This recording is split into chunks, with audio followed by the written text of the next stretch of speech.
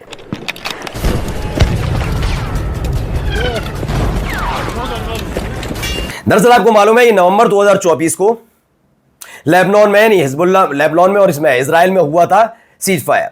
उसके बाद दावा किया गया कि अब तक 4000 बार हिजबुल्लाह के नाम से इजराइल लेबनान में सीज फायर का उल्लंघन कर चुका है। अब जहां एक तरफ दक्षिणी इजराइल को तहलाने के लिए 17 लाख हूती लड़ाके आ रहे हैं, तो सब्र का बांध हिजबुल्लाह का भी टूट गया कि आप बार बार हम पर हमला कर रहे हो, अब नहीं बख्शेंगे। अब आप 3 तरफ से समझिए, 3 तरफ से बड़े लड़ाका संगठन, एक तरफ दक्षिण से आ रहा हूती लड़ाके, फिर दोबारा उत्तर से आ रहे हैं हिजबुल्लाह, और इधर से हमास अटैक करने जा रहा है और अल अक्सा मस्जिद को अपने कब्जे में लेने जा रहा है, जिसे माखौल, जिसे मजाक बनाकर रख दिया इजराइलियों ने। नमस्कार।